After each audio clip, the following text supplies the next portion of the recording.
Părintele noștri în schimb în fața ochii la tot vremul și după.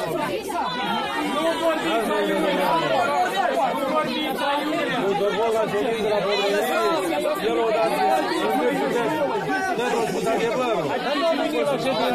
Nu acum, de 16 ani, de ne-i preau tot vos.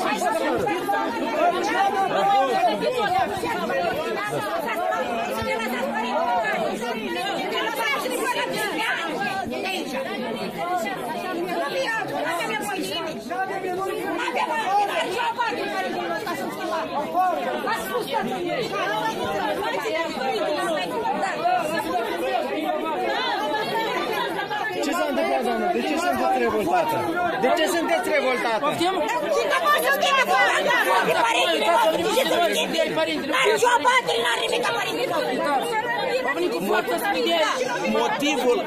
Motivul pentru ceea ce vedeți dumneavoastră astăzi aici este următorul. Mitropolitul nostru a semnat niște documente anul trecut în insula Creta, prin care dorește să facă o unire, o nivelare a religiilor, numind biserici și alte confesiuni, pe de o parte. Pe de alta, să trecem la a săvârși cununii mixte, iar noi am renunțat la pomenirea numelui său. Din cauza că satul dorește ca numele său să nu fie pomenit la slujbe, acum mitropolia a trimis prin protocol pe cineva care să îl pomenească.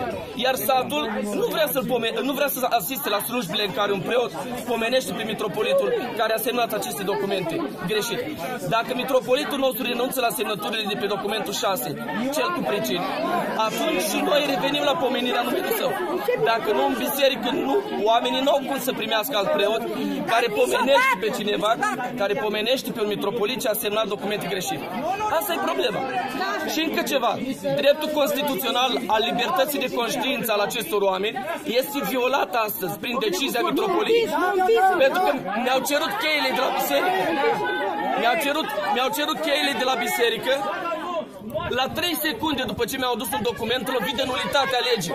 Nu au voie să treacă peste conștiința sătenilor care vor slujbă cu un preot care să nu pomenească ierarhul. Cu forța, cu jandarmi. Asta e. Și noi cheia nu o să o dăm nimănui. Părinte, am vorbit cu judecătoarea. Da, nu vorbesc cu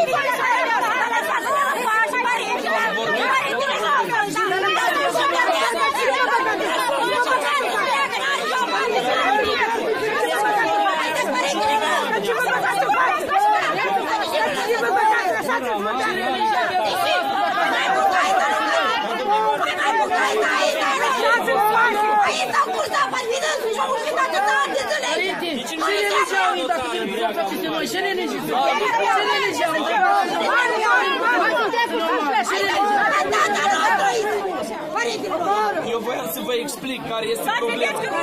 Dar dumnealor nu vor să...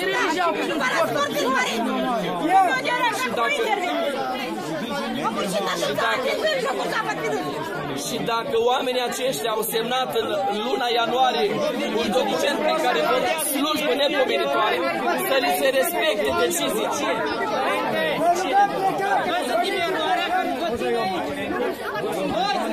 Restul mai întrebați dumneavoastră cu oameni. Cum vă numiți noastră?